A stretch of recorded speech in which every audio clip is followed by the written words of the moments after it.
morning, everybody, and welcome to Pride 250. Yay!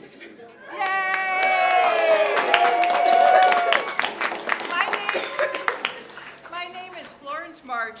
I'm honored to serve as the president of the board, but also as your master of ceremonies today. I am so glad you're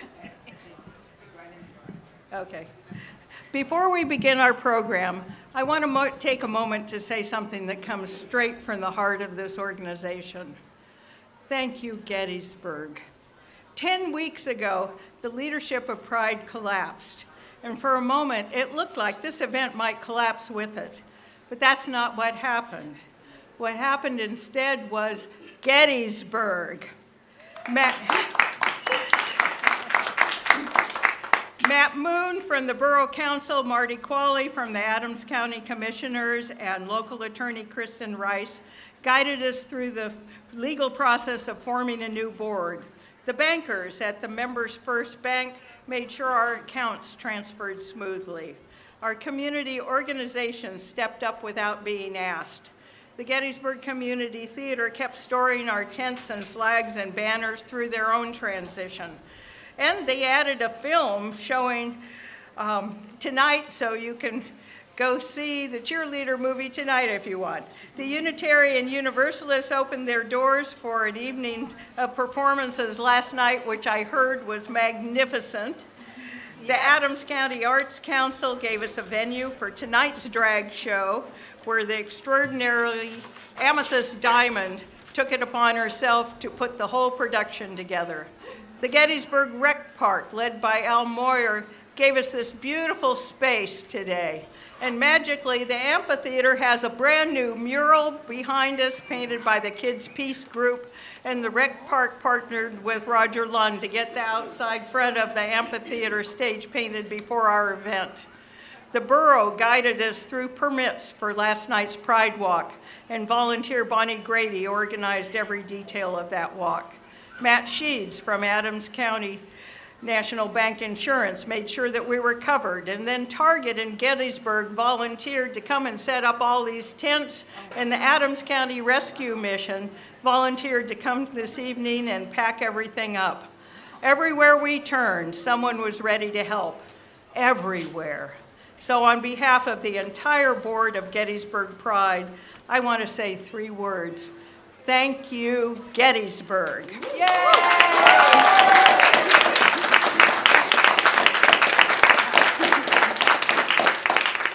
Now, let us begin.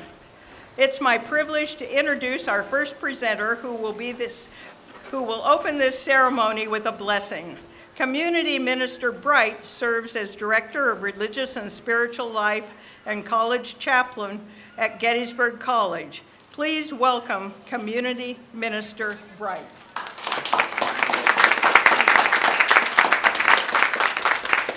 Hi, everybody. Hi. Welcome to Gettysburg Pride. So, to open us up today, I would like for us to be able to set an intention. Not everyone prays, not everyone greets the Spirit in the same way, and so I want to be inclusive. So, I want us to take a moment and take one deep breath together as one community. In and out. In and out. And one more, in and out. I want you to take a look at all the people that are gathered around you today.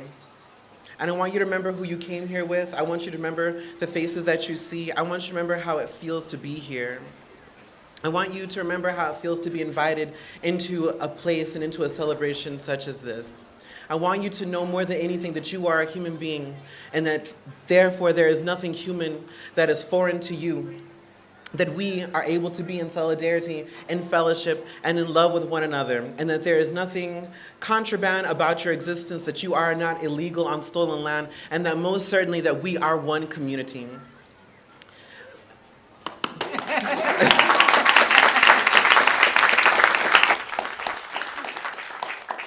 I'm going to share a poem with you by John Ruskin. There is religion in everything around us, a calm and holy religion. In the unbreathing things in nature, it is a meek and blessed influence, stealing in, as it were, unaware, upon the heart. It comes quickly and without excitement. It has no terror or gloom. It does not rouse up the passions. It is untrembled by creeds. It is written on the arched sky. It looks out from every star. It is on the sailing cloud and in the invisible wind. It is among the hills and the valleys of the earth, where the shrubs' mountain tops pierce the thin atmosphere of eternal winter, or where the mighty forest fluctuates before the strong winds. With its dark waves of green foliage, it is spread out like a legible language upon the broad face of the unsleeping ocean. It is the poetry of nature. It is that which uplifts the spirit within us and which opens our imagination a world of spiritual beauty and holiness. In every way, Gettysburg, be blessed today. Pride 2026!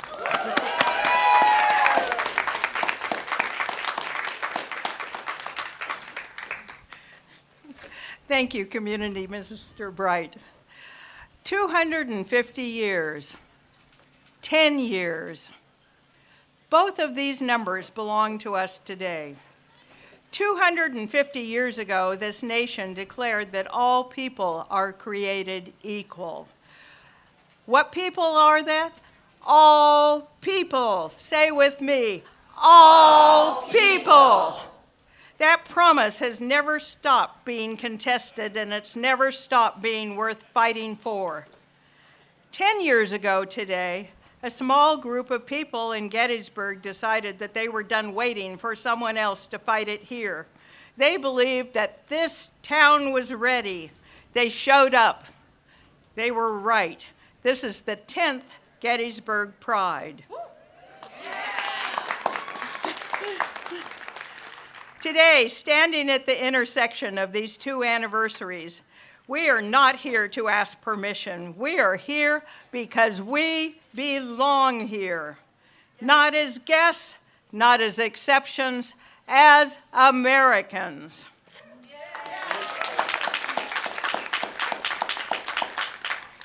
Think about this for a moment. 1 in 10 people across every culture, every era, every corner of the world experience life as LGBTQ+.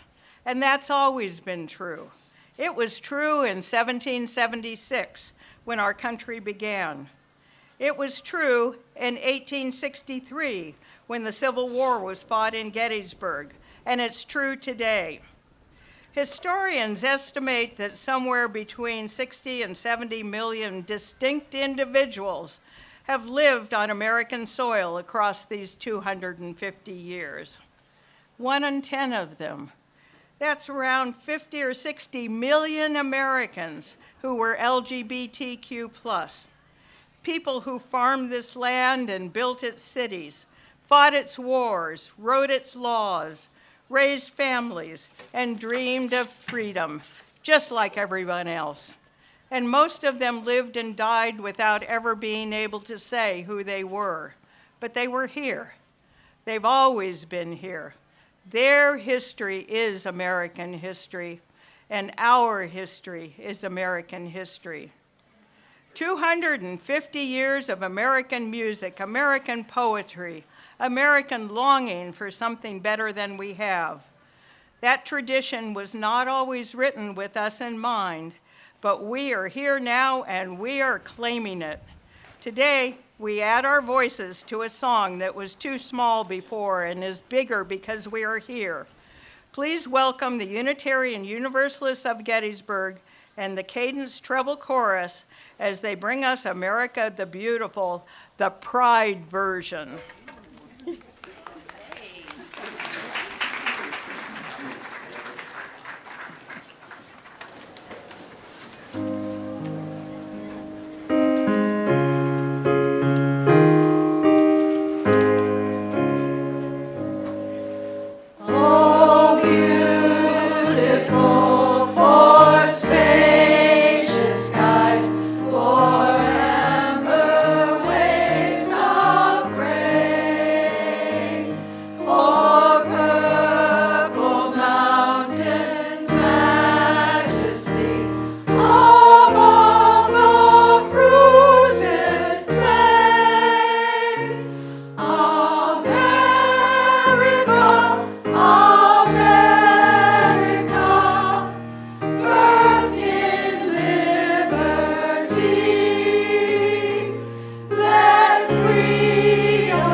This ceremony is called Pride 250, a new birth of freedom.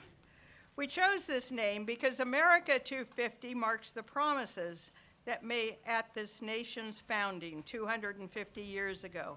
And Pride marks the long struggle to extend those promises to everyone. But before we reflect on our nation's history, we need to acknowledge something important. LGBTQ+ people were here long before this country began.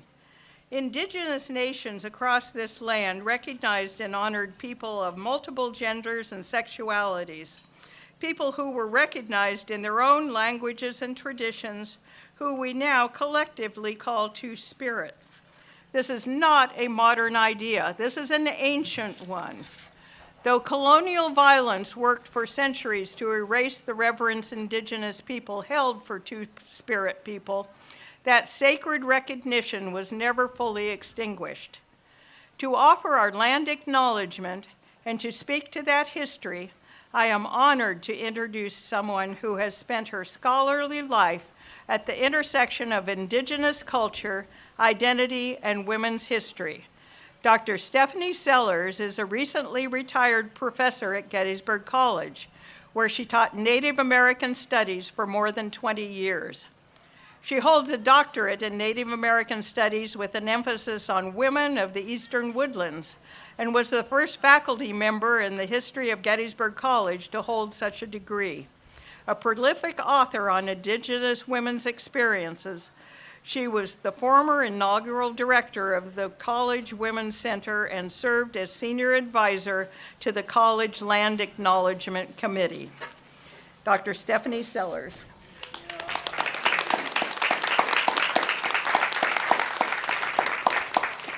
Good afternoon, everyone.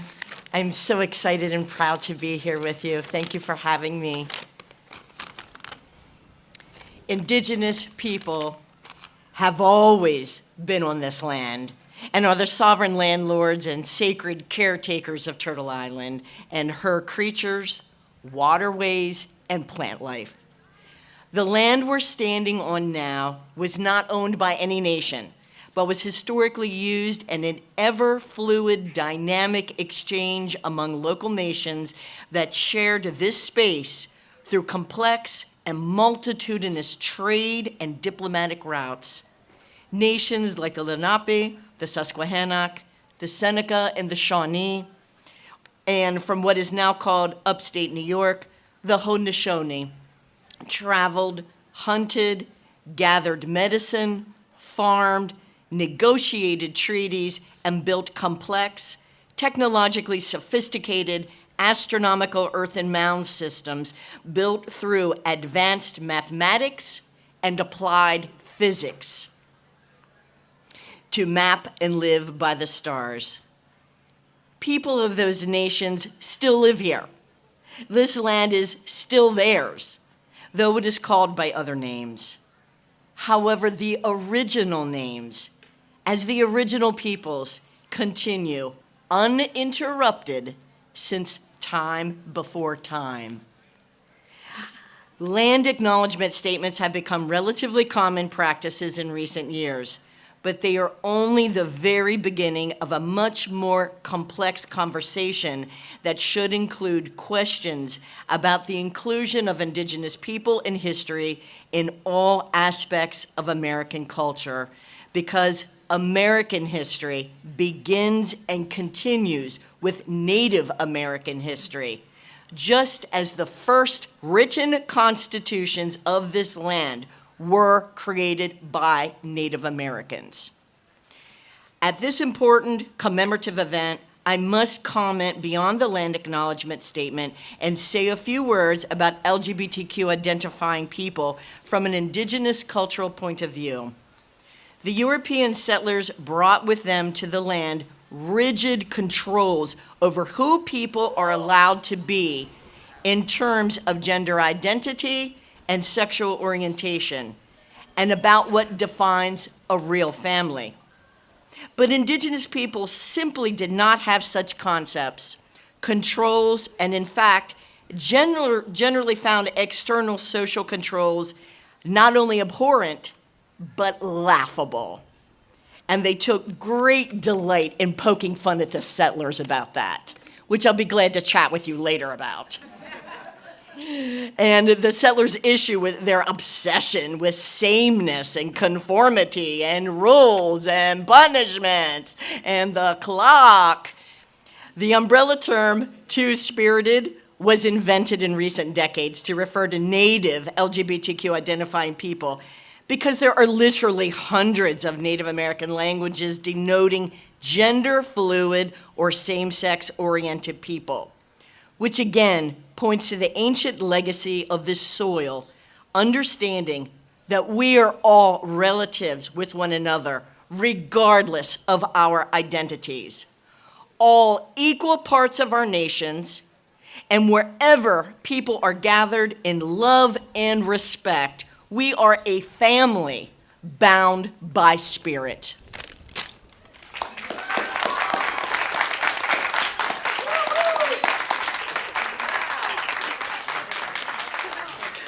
Thank you, Dr. Sellers.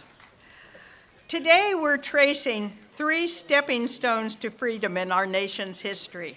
The first is the Declaration of Independence, with its founding promise that all people are created equal. The second is the Gettysburg Address, delivered in Gettysburg, right here on ground that we all live on and stand on, in which President Lincoln rededicated this nation to the promise in the middle of a war that was being fought over who would be included. The third stepping stone is the one we're still building.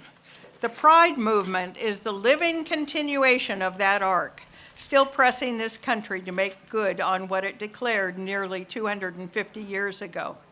To speak to that journey, we are honored to have with us a woman who has dedicated her life to the proposition that every American deserves to be seen, to serve, and be free. Retired Major General Gail Pollock served in the United States Army for more than 36 years. She served as Chief of the Army Nurse Corps and became Acting Surgeon General of the United States Army, the first woman and the first non-physician ever to hold that position. As Acting Surgeon General, she led an organization with a budget of nearly $10 billion and a workforce of 150,000 people, responsible for the health care of more than 4 million beneficiaries on and off the battlefield.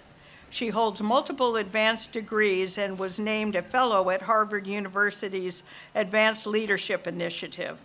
She's also been a clear and consistent voice for LGBTQ+ service members, speaking out publicly and on the record for the right of every brave American to serve their country openly and with full dignity. And she did not come far to be here today. General Pollock is a resident right here in Gettysburg. This is her town. She is one of us. Please give. You just did. Here's the warm welcome for retired Major General Gail Pollock.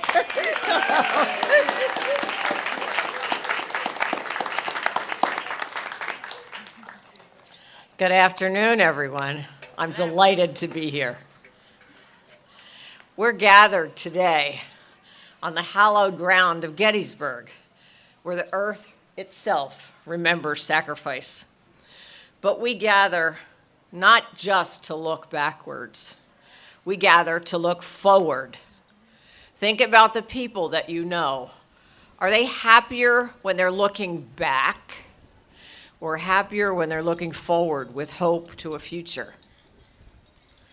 So we're gathering and we're looking forward to understand our place in a story that began long before us and will continue long after. And forgive my service buddy here who doesn't let me get far. 250 years ago, our founders declared a revolutionary idea around the world. We hold these truths to be self-evident, that all are created equal. They said men, I just can't do it. And they're endowed by their creator with certain unalienable rights, that among these are life, liberty, and the pursuit of happiness. These were radical words. They threw off the oppression of monarchy. They declared that human dignity comes not from kings or titles, but from our very existence as human beings. But even as those words were written, they did not yet include everyone. Enslaved people remained in bondage. Women could not vote. The promise was made, but the promise was incomplete. 87 years later, on this very ground, a terrible battle raged. More than 50,000 Americans fell, not for conquest, not for glory, but for a question. Would America be a nation where some could be owned as property, or would America finally begin to fulfill its promise? 4 months after that battle, President Lincoln stood not far from where we stand now and spoke of unfinished work. He called for a new birth of freedom. He asked us, as he asked every generation that would follow him, to ensure that government of the people, by the people, for the people, shall not perish from the earth. And with those words, Lincoln told us the promise is still incomplete. The work is not finished. Each generation must continue expanding the circle of who is included in we, the people. And so we continue in our own time to the Pride movement, a continuation of that same revolutionary spirit, that same refusal to accept oppression, that same insistence on dignity and equality. When LGBTQ plus people say, we are here, we exist, we deserve equal rights and equal dignity, they're not making a new claim. They are making the same claim that has echoed throughout American history. Include us in that promise. They are created equal, their lives matter, their families count, their love is valid.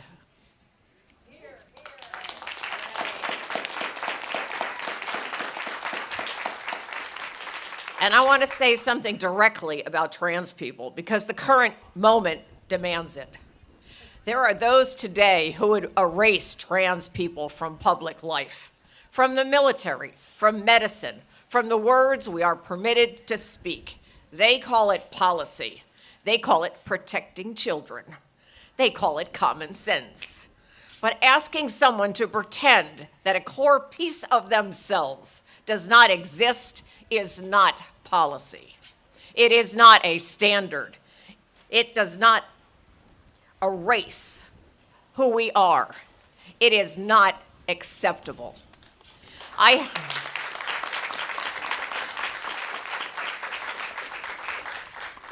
have seen firsthand what it costs this country when we tell any American that who they are is unacceptable.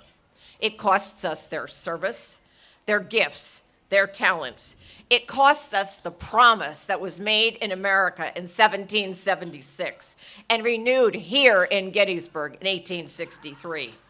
Trans people have always existed. They have always served. They have always been part of families, communities, and every faith tradition in this country. The right to live as who you are is not a political opinion. It is an American promise, still unfinished.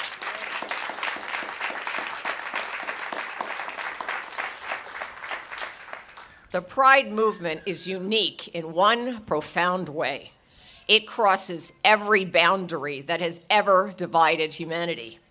Pride includes every race and ethnicity, every culture and nationality, every faith tradition and no faith tradition, every economic class, urban or rural, young or old. Pride cannot be confined to one community because LGBTQ plus people are in every community.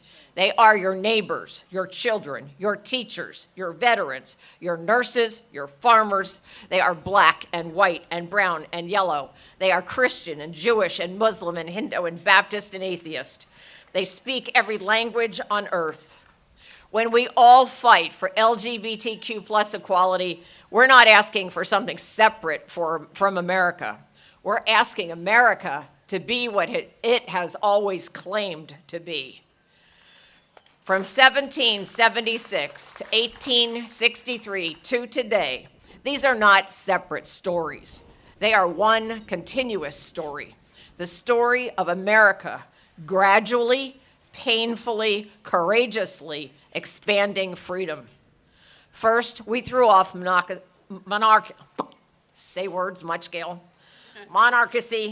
and declared equality. Then we ended slavery and affirmed that equality means all races. Now we work to ensure that equality includes all people, regardless of who they love or how they identify. The founders gave us the words. Lincoln gave us the call to action, the unfinished work.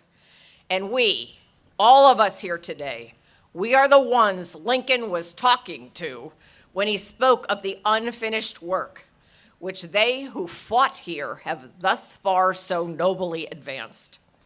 That is the work, not somewhere else, not some other generation, here, now, us. And so today, we bring two flags to this sacred ground.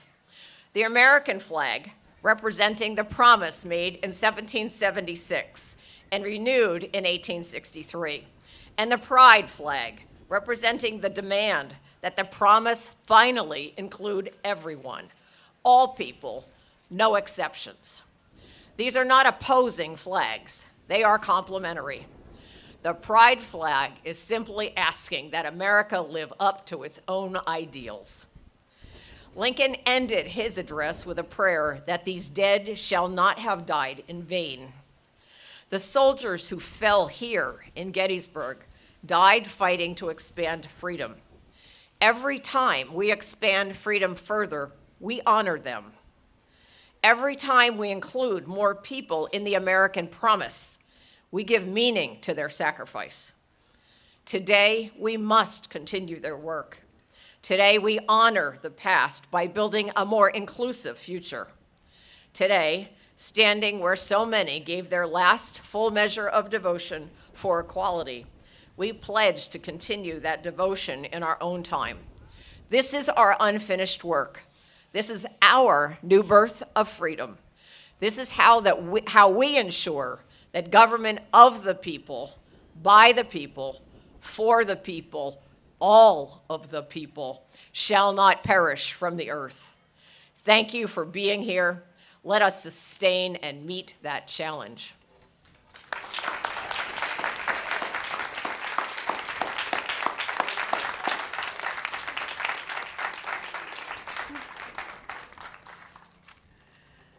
Thank you, General Pollock. We've just heard from General Pollock about the journey this nation is still on, and now we want you to be part of this ceremony, not just as audience, but as a participant in a sing-along. Welcome Table is an old freedom song rooted in the African-American spiritual tradition. It's been sung by people who were told they did not belong. Its message is simple and it is radical. There is a table. There's a room and everyone is welcome. Today, we've adapted it with our verses because that table has room for all of us. If you know the song, please sing along. I'm going to call out the verses as we get to them. If you don't know of it, just listen and try to catch on. All you need to do is follow along. I'm going to sit at the welcome table.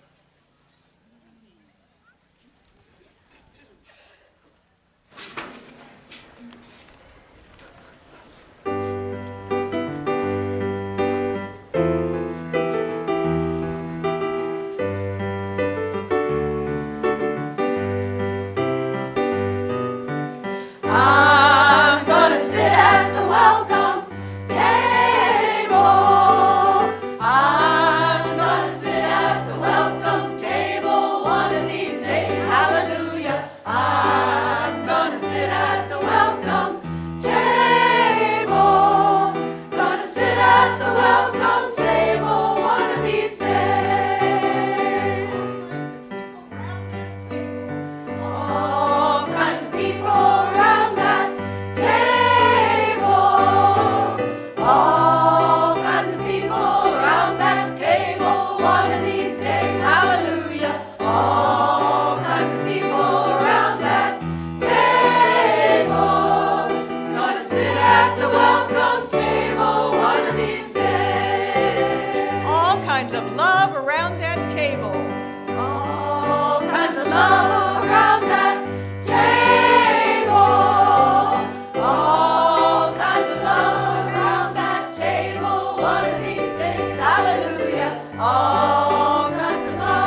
Gettysburg and Gettysburg Pride have a lot in common this spring.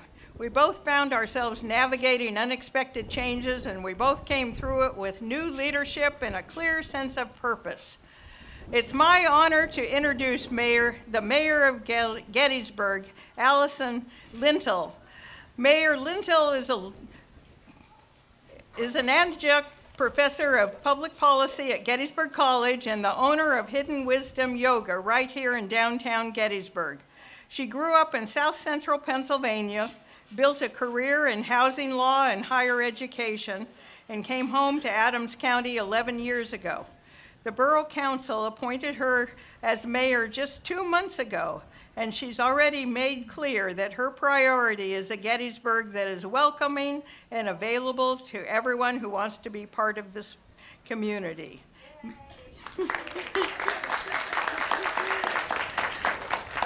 Mayor Lintal comes bearing a gift this morning. On behalf of the Borough of Gettysburg, she will be reading an official proclamation recognizing Gettysburg pride and our place in the community.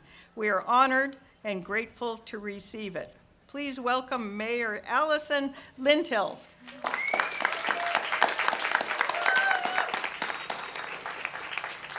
All right, well, thank you so much. It's really an honor and a privilege to be here with you all today. I want to reiterate many thanks to the organizers, the board of Gettysburg Pride, and all of the volunteers. They really acted out of a sense of love and urgency, which reflects the importance of preserving this event for our community. We really appreciate all of the time and commitment that you all put in, so thank you to the volunteers. As Florence mentioned, I've had the honor of serving as Gettysburg's mayor for 2 months now. I did not foresee myself in this role, but I felt called to get involved. I was afraid of becoming a public figure, afraid for public scrutiny for myself and my family. Ultimately, I decided that I did not want fear to prevent me from getting involved. I did not want my children, my friends, and my neighbors to live in a world where fear resulted in silence. I love the Gettysburg community. I want my children to inherit a community where action, accountability, and stepping up to do what's necessary out of a service and love for others is the standard. Instead of listening to the fear, we must honor the genuine inside ourselves and acknowledge that genuine in others. Freedom isn't achieved. Discipline and ongoing work are required for freedom.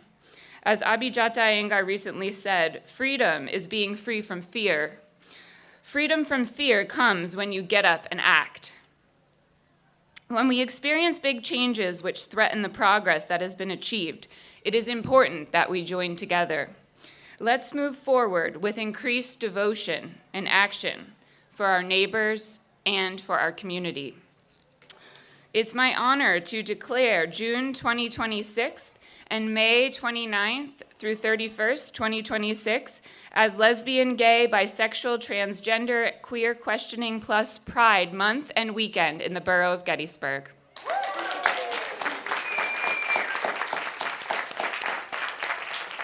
And I'd like to read this proclamation that we have offered for you all, for our community today. Whereas the Borough of Gettysburg is an inclusive community that has joined together for at least 10 years to formally celebrate LGBTQ+ pride. We recognize the importance of spaces for coming together, not just to protest, but to gather, to learn, to eat, to sing, to dance, to grieve, and to rejoice. Pride Month was first formally recognized in June 1999 by President Clinton in reflection of the events of June 1969 at the Stonewall Inn in New York City, which galvanized the gay and lesbian rights movement. President Obama expanded recognition of the bisexual and transgender communities in his 2009 proclamation.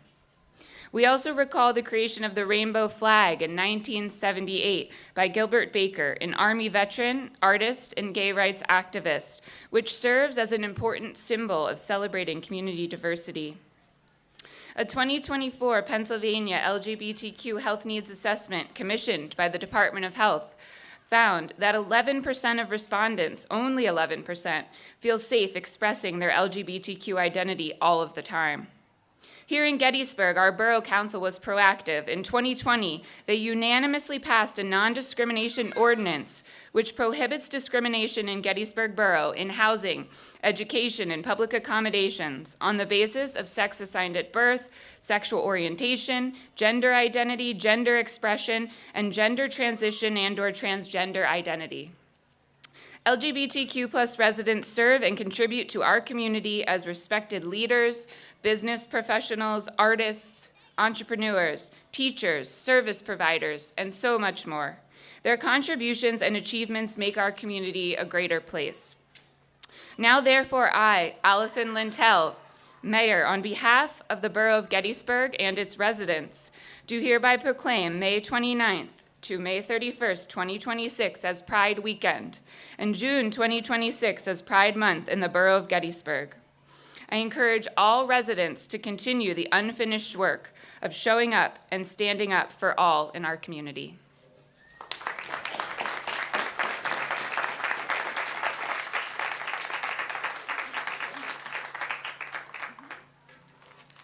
The next speaker on our program is a surprise speaker that we have somebody who has come from the state of Pennsylvania representing the governor who is going to introduce themselves. Our pleasure.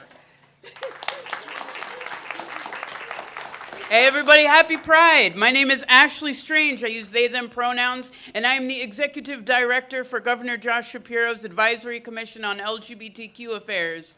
All of those words mean I'm basically the queer in the governor's ear.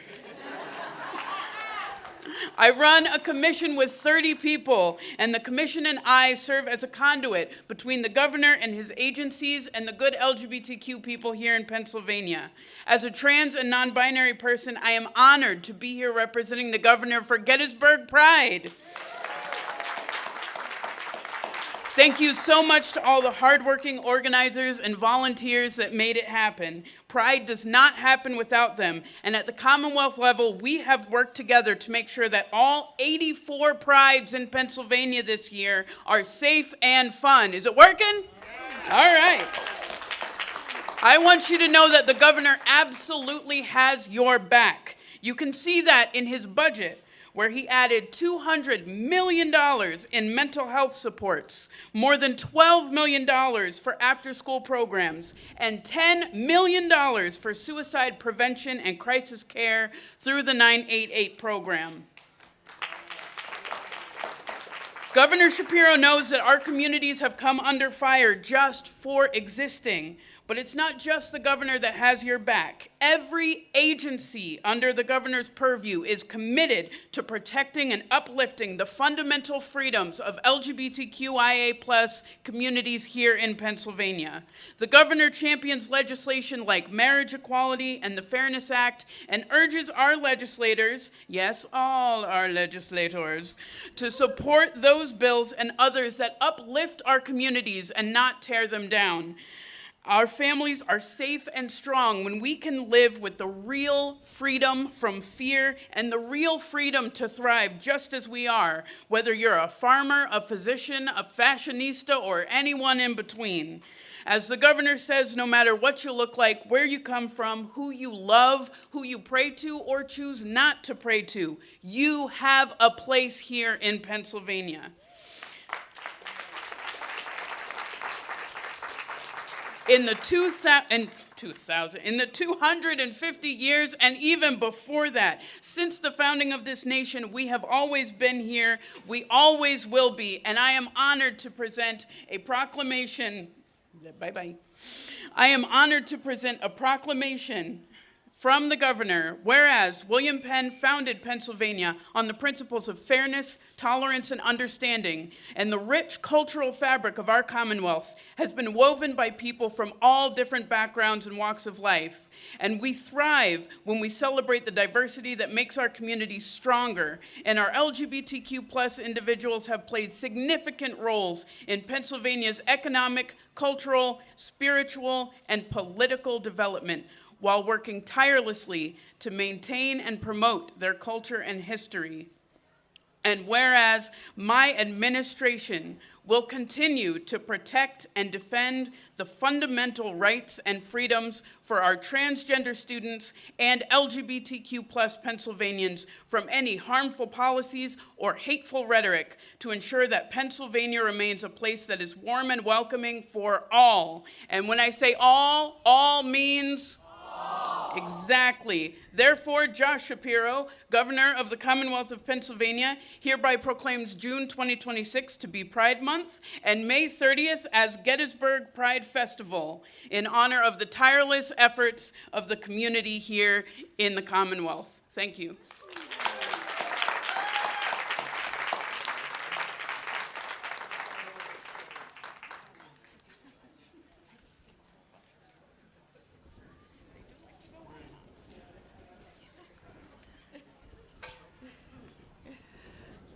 The world knows Gettysburg.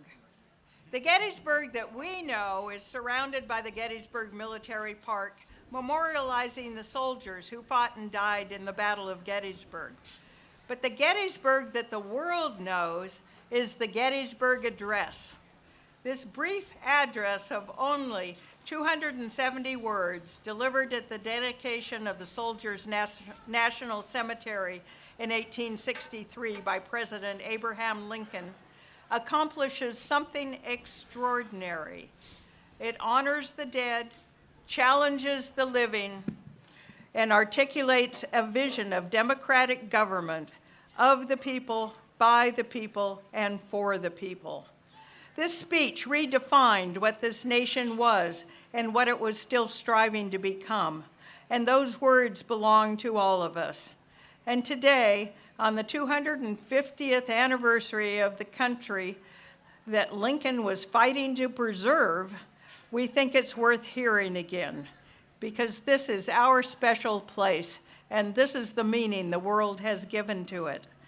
To read the Gettysburg Address, I'm pleased to introduce a man who's many things.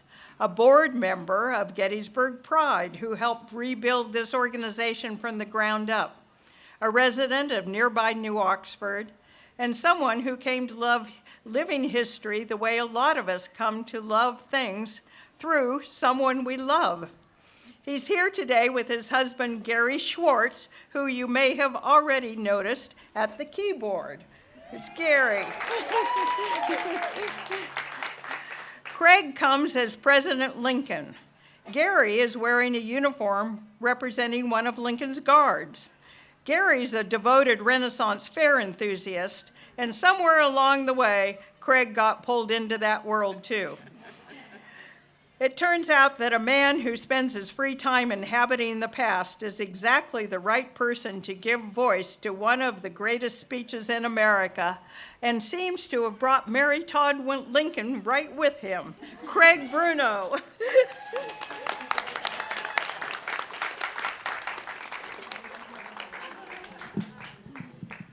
Thank you. fourscore and 7 years ago, our fathers brought forth on this continent a new nation, conceived in liberty and dedicated to the proposition that all men are created equal.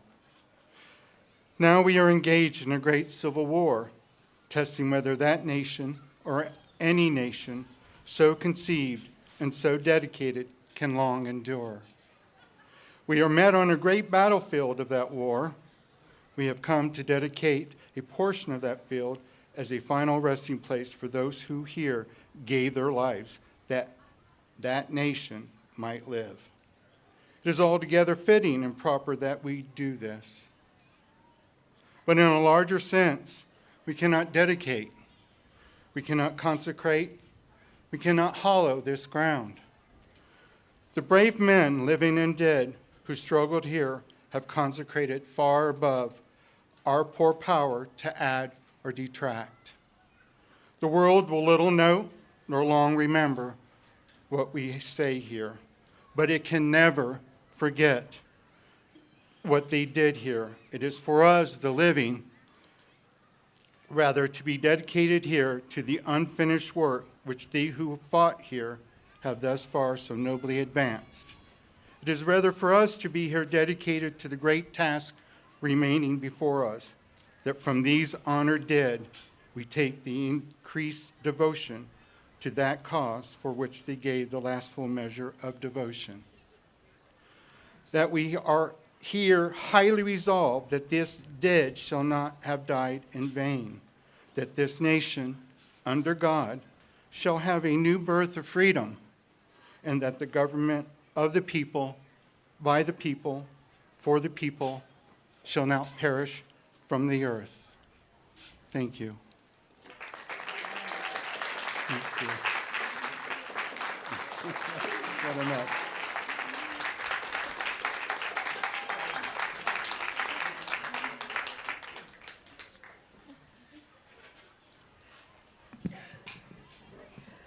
This is Gettysburg's 10th annual Pride Festival. In those 10 years, this town has had a story to tell. To tell that story, we're honored to welcome Dr. Kyle Weary. Kyle holds a doctorate in vocal music education, has taught at Gettysburg College, and currently teaches music in New Oxford. He directs the Cadence Treble Chorus of Central Pennsylvania, whose roots run deep in the LGBTQ+ community. And you will hear them perform this afternoon at 3 o'clock on the amphitheater stage right here. But Kyle is not just an educator and a choral director. He is also known by another name. Ladies and gentlemen, and everyone beyond the binary, please welcome to the stage the fabulous Lady Vermouth.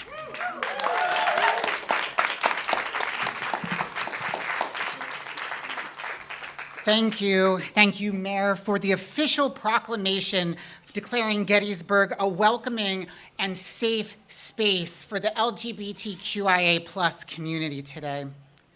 I want to spend a few minutes with you on the history that brought us to this ground today, because I believe that knowing where we came from gives us courage to keep going. 57 years ago this summer, in a small bar in Greenwich Village called the Stonewall Inn, something had shifted. The Stonewall was known as a gathering place for people who had nowhere else to go. Gay men, lesbians, drag queens, transgender women and men, and young people who had been thrown out of their homes gathered there. On June 28, 1969, police raided that bar. That was not unusual. What was unusual was what happened next. The patrons fought back. The uprising lasted several nights. Word spread through the streets of New York City. People who had spent their whole lives being told to be invisible, to be quiet, to be ashamed, finally said, "No more." Out of that rebellion, a movement was born. Within weeks, activists had founded the Gay Liberation Front. Within a year, the first Pride marches took place in New York, Los Angeles, San Francisco, and Chicago. Within a generation, the world had changed. Here is something I want you to sit with for a moment. The people that led that uprising were not the most powerful members of their community. They were the most visible, and in 1969, visibility was dangerous. They were the drag queens. They were transgender women of color who could not walk down the street without being harassed. They were the young people sleeping in the doorways of the city. They fought back not in spite of who they were, but because of it. When you cannot hide, you have nothing else left to lose, and you can change the world. Among those who were there that night was a young Black transgender woman named Marsha P. Johnson. Marsha had been living on the streets since she was 17. She became one of the founding members of the Gay Liberation Front. She and her close friend, Sylvia Rivera, a Latina transgender activist, went on to later found the Star House, which stood for Street Transvestite Action Revolutionaries. They took in countless homeless LGBTQ plus youth, fed them, sheltered them, and fought for them at every turn. Marcia and Sylvia were not just the faces of the movement, and they wanted to show the world who they were. But they were the ones who showed up first and never stopped showing up. We owe them a debt that cannot be repaid, but we can carry it forward. Before Stonewall Inn, there were others doing quiet, grinding work. Bayard Rustin organized the 1963 March on Washington. He wrote the logistics that made it possible for 250,000 people to gather on the National Mall and hear Dr. King speak. He was one of the most brilliant organizers in the history of American civil rights movements. He was also a gay man, and because of that, he was pressured to stay out of the spotlight. His name was largely erased from history for decades. We say his name now. Harvey Milk, elected to the San Francisco Board of Supervisors in 1977, became one of the first openly gay elected officials in the United States. He understood that visibility is power. He said, you have to give them hope. Hope for a better world, hope for a better tomorrow, and hope that all will be right. He was assassinated the following year. His hope outlived him. There were countless others, activists who filed the first legal challenges, teachers who stayed in their classrooms, service members who served in silence, parents who stood by their children. Every one of them made it possible today. All of the people that I've been describing are not just names in the history book. Today, right here on these grounds, you can see their faces.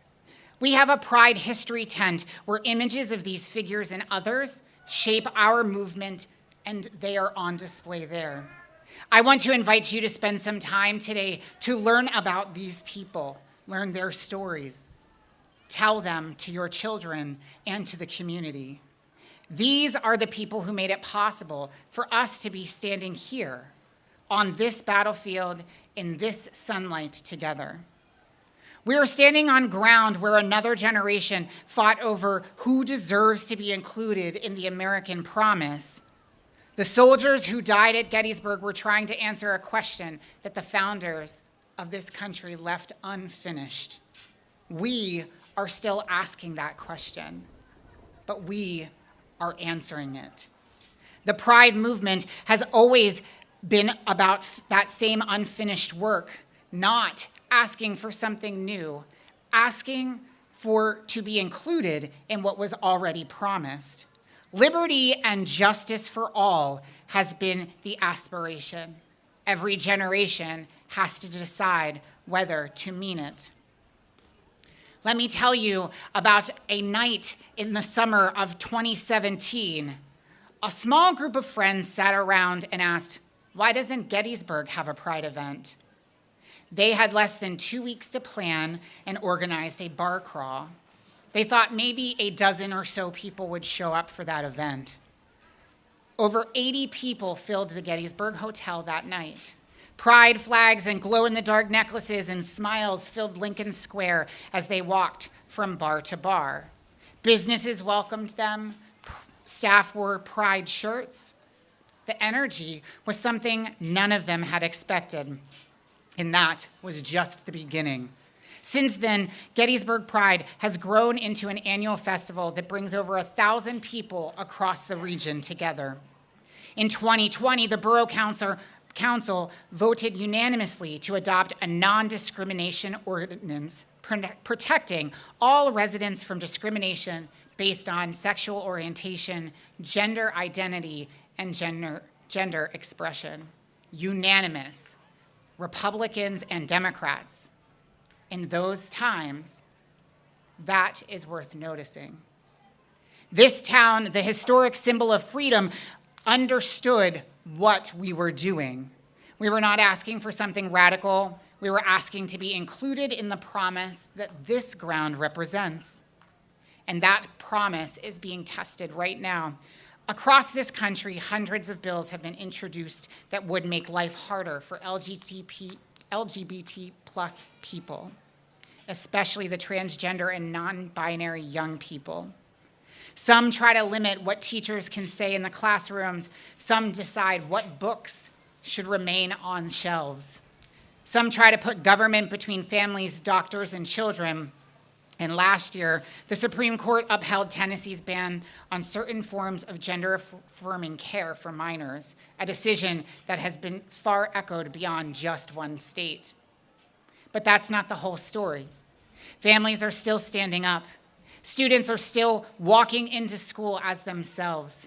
Doctors, teachers, librarians, clergy, neighbors, and local leaders are choosing courage. Courts are still hearing challenges. Communities are still saying that safety is not a slogan, but a responsibility.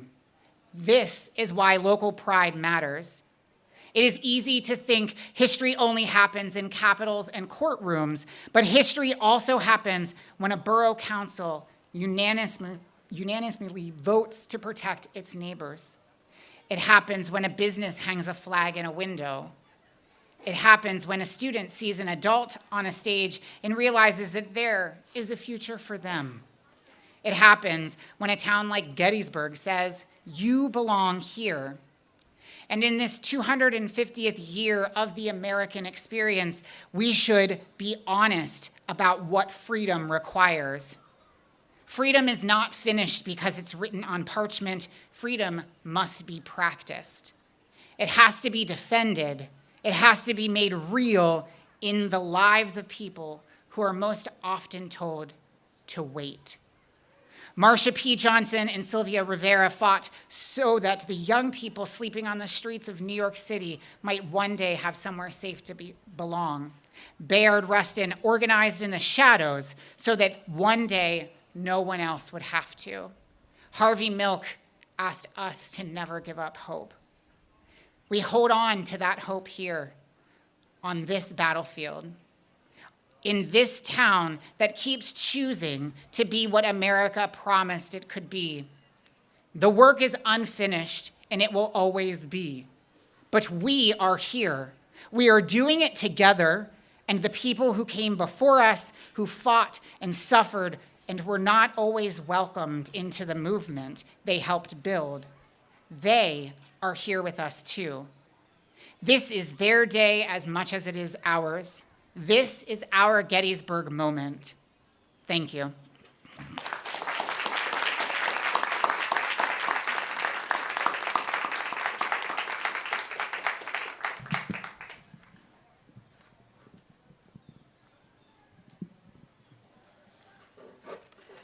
We want to take a moment to offer you something in response to what you just heard. The choirs are going to perform a song called "How Could Anyone?" And I'm hoping that you, if you know this song, can join in, and we'll sing it twice. If you haven't heard it before, give it a try on the second time round. It was written in 1988 by the Alaskan singer-songwriter Libby Roderick.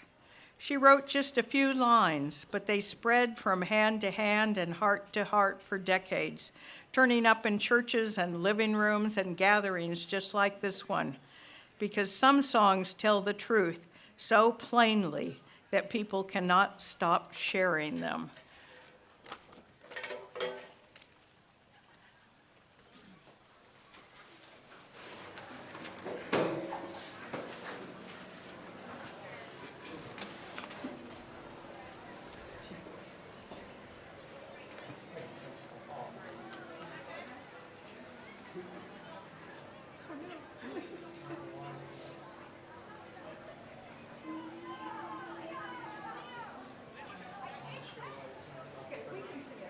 Sure. There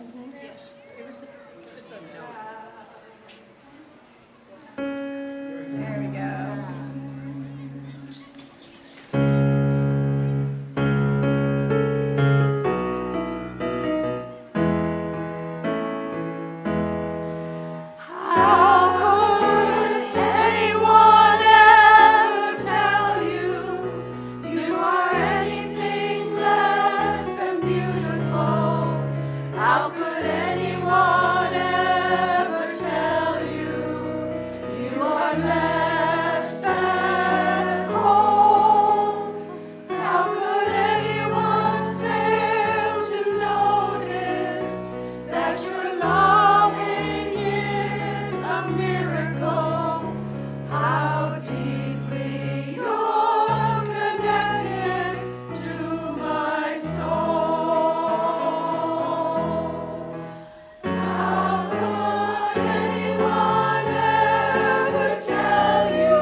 You are each a unique and beautiful human being.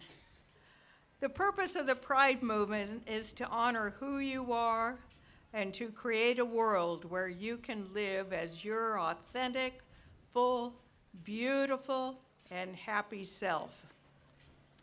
I'd like you to pause for a moment and imagine how the history of our country would have changed if each of the 50 million LGBTQ people who have lived here on American soil had been given the space to live creative, lovely, joyful lives.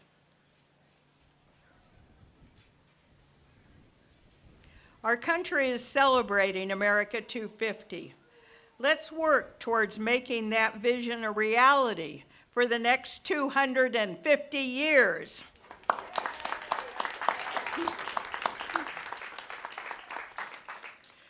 As our country marks the 250th anniversary of the Declaration of Independence that led to the Constitution of the United States in 1789, I want to talk for a moment about why the Constitution matters so much to the Pride movement and to every movement that has ever fought for equality in this country. The founders declared that all men are created equal. And in this case, I'm not going to fix it because that's what they were saying. And then they wrote a constitution that left most people out.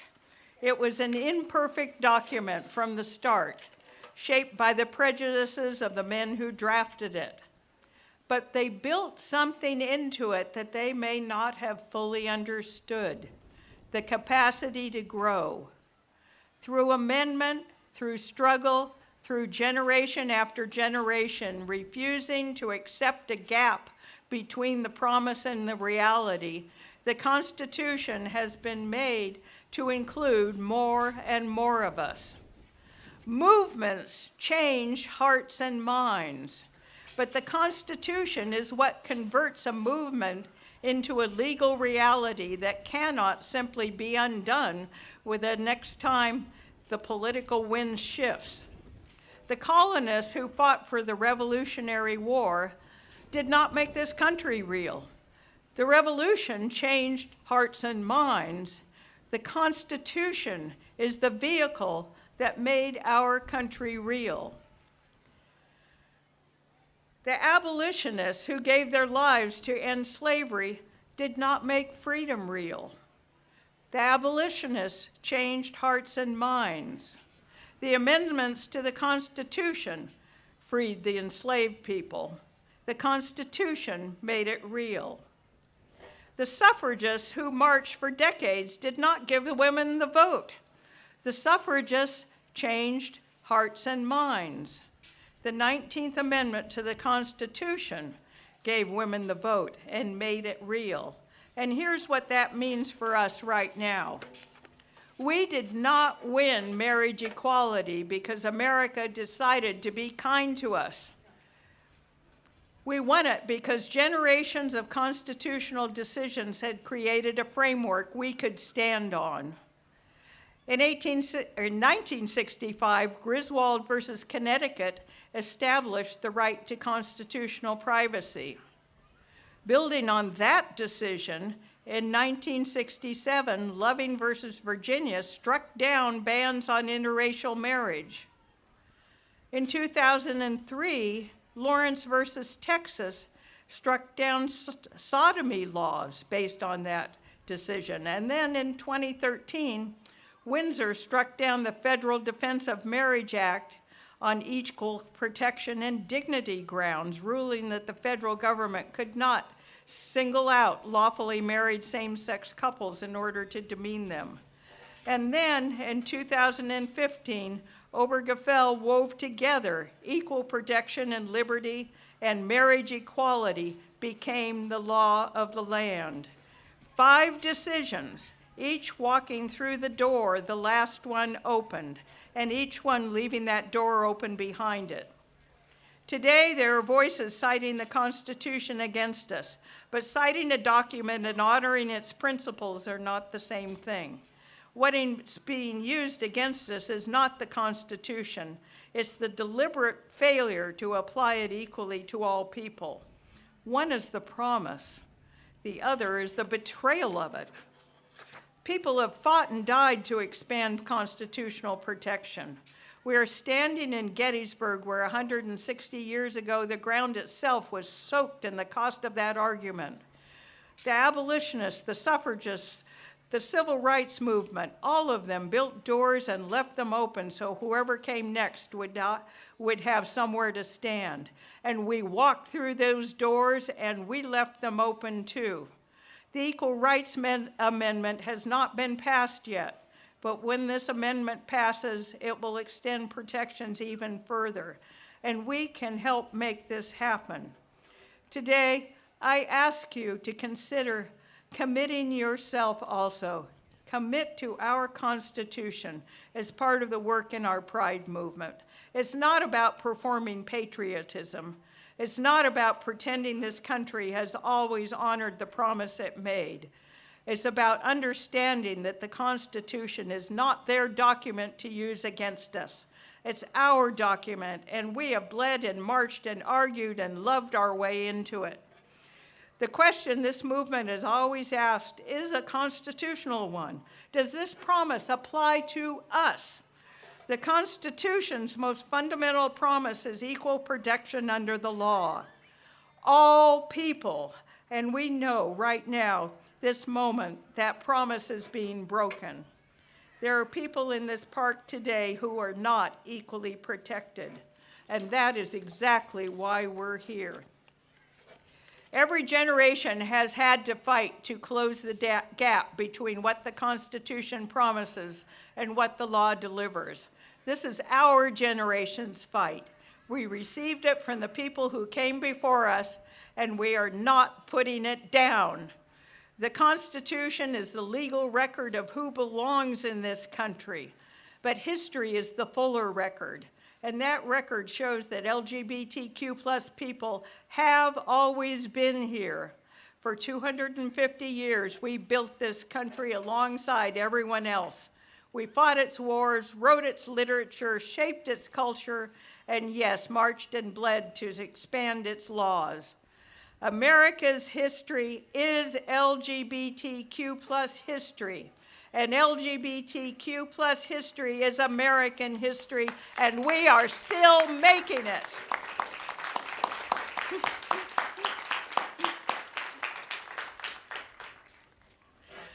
Before we sing our last and final song, I want to take a moment to introduce the people who made the day possible. Our sign language interpreter is Elizabeth Ann Mon. All Sound Pro is managing the sound for all the programs on the amphitheater stage today. As you know, 10 weeks ago, there was no board of directors for Gettysburg Pride. People stepped up, rolled up their sleeves, and built this festival for the ground up in less than 3 months. Roger Lund is our board treasurer. Roger managed the vendor program and was here before the sun came up, making sure this park was ready for all of you. And he's back there somewhere doing that. Alison Hood is our board secretary. Alison put together the activities center that you'll find just beyond the vendor area over there with programming for all ages throughout the day. And Alison organized the food trucks that are behind the vendors, so go get something to eat. She also managed the website. Cookie Driscoll joined our board and took on the job of keeping us all safe today. Cookie, with her background in law enforcement, worked with Gettysburg Borough to bring to bring the police officers who are making sure that we're safe today, and if you were on the Pride Walk, who escorted us so graciously through the entire walk. She also put together the first aid station and arranged for the porta potties, pretty basic. And Craig Gruno, who you heard from earlier today, worked with the extraordinary Amethyst Diamond to put together tonight's drag show, A Night of Royalty, at the Adams County Arts Council.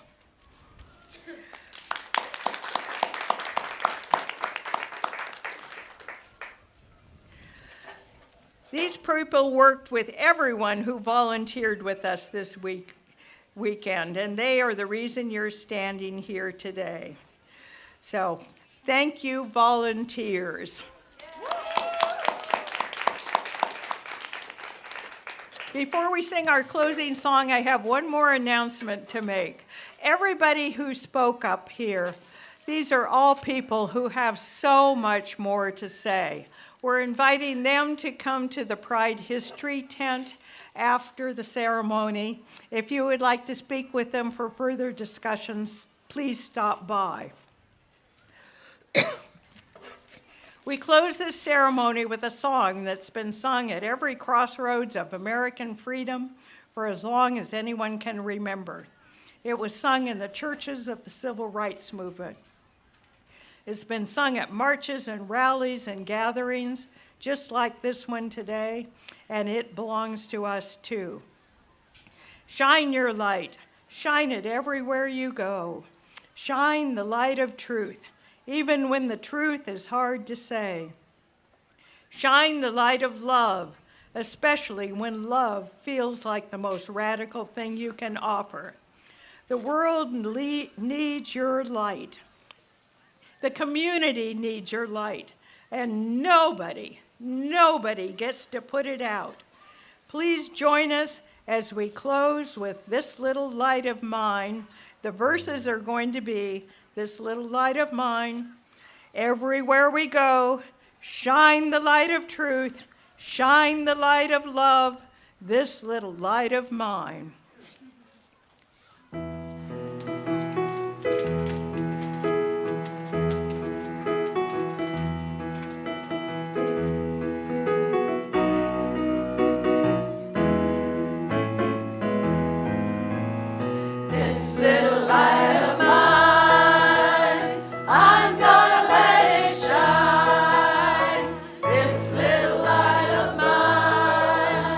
I'm gonna let it shine.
enjoy Gettysburg Pride. Another big hand for Florence March and everybody up here on the stage. We got a lot coming on today. The next thing we have up is Honey on the Rocks. I am DJ Nan. I'm from Rehoboth Beach, Delaware. I'll be filling in during the day, and then we have a dance party tonight. So let's get this party started well. Our next group gets set up.